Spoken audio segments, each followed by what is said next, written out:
कव्वी अब बहुत बूढ़ी हो चुकी थी। वह बहुत बीमार थी। बूढ़ी बीमार माँ कव्वी के दो बेटे थे। एक का नाम कालू कौवा और छोटे बेटे का नाम बूढ़ा कौवा था। बूढ़ी माँ अपने बड़े बेटे कालू को बुलाती है। कालू बेटा, तुम्हारा छोटा भाई कहाँ है? माँ, वो बुलबुल के पास आपकी दवा लेने गया है। कालू बेटा, मेरी सांसें रुक रही हैं। मेरे बेटे, तुम बड़े हो, मेरे बाद अपने छोटे भाई का ध्यान रखना। अगर कोई गलती भी करे तो उसे माफ कर देना। जो आमों का पेड़ है वो दोनों भाइयों का है। दोनों मिलकर उस पेड़ से आम खा लिया करना और साथ मिलकर इसी घर में रहना। ऐसा कहते हुए कालू की माँ एक लंबी सांस लेती है और मर जाती है। माँ, माँ, माँ तू मर गई। माँ मर गई है। इतने में कालू का छोटा भाई बूढ़ा कौवा भी घर आ जाता है। मैं ले आया, मैं माँ की दवा ले आया हूँ। बूढ़े, माँ तो मर गई है। ये सुनकर छोटा भाई रोने लग जाता है। अब चुप कर जा। माँ बहुत बीमार थी और बूढ़ी भी। जैसे पिताजी बूढ़े होके मर गए थे, ऐसे माँ को भी एक ना एक दिन मरना ही था। 2-3 दिन गुजर जाते हैं। घर में जो राशन पानी था वो खत्म हो जाता है और फिर कालू कौवा अपने छोटे भाई से कहता है, छोटे, अब हमें घर को चलाने के लिए कोई काम धंधा करना होगा। भाई, रोटी कौन बनाएगा? तुम चिंता ना करो बूढ़े, मैं शादी करने जा रहा हूँ।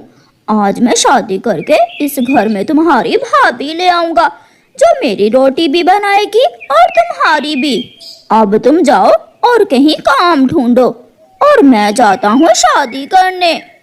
दोनों भाई घर से निकल जाते हैं। चलो गोरी, शादी कर ले, मैंने बूढ़े भाई को बता दिया है। तो क्या वो दूसरा कौवा, मेरा मतलब तुम्हारा छोटा भाई, हमारे घर में ही रहेगा?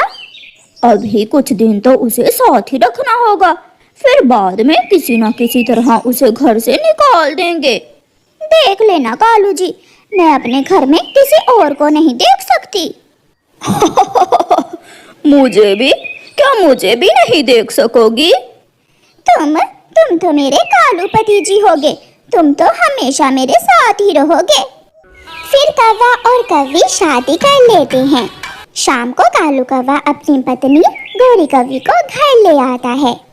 तो ये है बूढ़ा, तुम्हारा छोटा भाई। कालू भाई, ये मेरी भाभी है क्या? तो और क्या, मैं ऐसे ही कालू के साथ इस घर की मालकिन बनकर आ गई हूँ। सुन बूढ़े, मेरे छोटे मोटे काम तुम्हें ही करना होंगे। गोरी, बूढ़ा भाई सारे काम कर देता है, घर की सफाई भी और बर्तन भी धोता है। बस एक रोटी तुम बना दिया करना, बाकी सब काम बूढ़ा कर लेगा। फिर बूढ़ा कौवा सुबह सवेरे काम पर जाता। वो एक चील के होटल पर काम करने लगा। बूढ़ा कौवा सारा दिन काम करता, जबकि कालू कौवा और उसकी पत्नी गोरी कव्वी सारा दिन सोए रहते या फिर शाम को उठकर नदी पर जाकर बैठ जाते। बूढ़े, आज की कमाई कहाँ है? ये ले भाई, आज मैंने 100 रुपए कमाया है। अब जल्दी से जा और मेरे लिए चाय बना कर लाओ।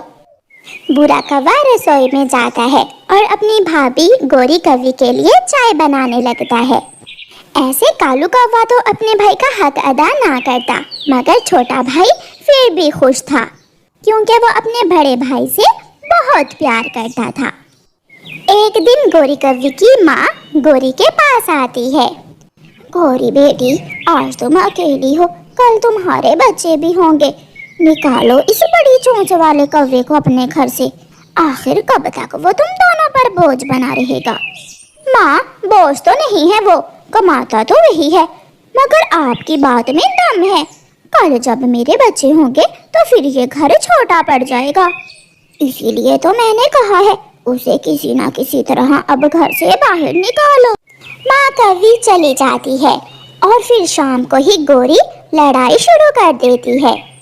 कालू, बहुत हो गया, इसे घर से निकाल दो अब। तुमने शादी से पहले मुझसे वादा किया था कि तुम बूढ़े को मेरे घर से निकाल दोगे। गोरी, मैं तो काम वाम करता नहीं हूँ, वो काम करता है तो ही घर का गुजारा होता है। वैसे भी वो हमारा लेता ही क्या है। वो मुझे लाखों भी कमा कर दे, फिर भी मैं उसे अपने घर में नहीं रखूंगी। सुन लिया? आज खुद ही उसे समझा दो, वरना मुझे तो तुम जानते ही हो। बूढ़ा भी आ जाता है। यार बूढ़े, अब तुझे अपने लिए अलग घर बनाना होगा। भाई, क्या कोई गलती हो गई है मुझसे? नहीं बूढ़े, ये घर छोटा है। ये बात जरूर आपसे भाभी गौरी ने की होगी। गोरी ये सुनकर वहाँ आ जाती है। हाँ हाँ, गोरी ने ही की है, कर ले जो करना है। चल निकल निकल, अभी के अभी निकल जा इस घर से। मैं मालकिन हूँ इस घर की। ये घर मेरी माँ का था। तू बड़ा आया माँ का। चल चल, निकल यहाँ से।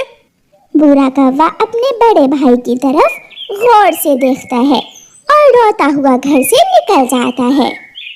बूढ़े के लिए ये सब बहुत मुश्किल था, मगर वो मेहनती था। वो अपने काम से कुछ ही दिनों में अपने लिए एक अलग घर बना लेता है। उधर गोरी कौवी ने भी एक अंडा दिया था, जिससे कुछ ही दिनों बाद एक बेटा निकलता है। कालू, पहले हम अकेले थे, अब हमारा बेटा भी है। जाओ और कोई कमाई करके लाओ, कल मेरे बेटे के खर्चे भी होंगे। गोरी, माँ ने शुरू से मुझे काम पर नहीं लगाया। काम वाम मुझसे नहीं होगा, ना मुझे आदत है काम करने की। दूसरी तरफ बूढ़ा जो कमाता वो जमा करता। उसके पास तो कुछ ही दिनों में ढेर सारे पैसे जमा हो जाते हैं। एक दिन गोरी और कालू का बेटा बीमार हो जाता है। कालू, जग्गू बहुत बीमार है, दवा के लिए पैसे कहाँ से लाऊं? अब मैं काम शुरू कर दूंगा, मगर जग्गू की दवा कैसे लें? मैं जग्गू को बुलबुल के पास लेकर जाती हूँ और उधार दवा ले आती हूँ। गोरी अपने बेटे को बुलबुल के पास ले जाती है। ना भी ना, मैं कौवों से पैसे पहले लेती हूँ और बाद में दवा देती हूँ। बुलबुल, मेरा बेटा बहुत बीमार है। जो भी है, पहले पैसे लाओ और फिर बाद में मिलेगी दवा। गोरी कौवी रोती हुई अपनी माँ के पास जाती है। ना बेटी, मेरे पास तो 1 रुपया भी नहीं है। माँ, मेरा बेटा मर जाएगा। रोती हुई गोरी वहाँ से भी चली जाती है। अपने बेटे को लिए गोरी कौवी अपने घर के बाहर बैठी हुई थी कि बूढ़ा वहाँ आ जाता है। बड़ी भाभी माँ की जगह होती है, मैं आपको रोता हुआ नहीं देख सकता। ये ले पैसे और बेटे जग्गू की दवा लाएं। बूढ़े, मुझे माफ कर दो। मैंने तुम्हारे साथ इतना बुरा किया, मगर तुमने फिर भी। आप जाएं भाभी और जग्गू की दवा लाएं। गोरी जग्गू की दवा लेने जाती है और उसे एहसास हो जाता है कि अपने ही होते हैं, और वो बूढ़े से माफी मांगती है। मगर कालू कौवा तो था ही बेशरम कौवा।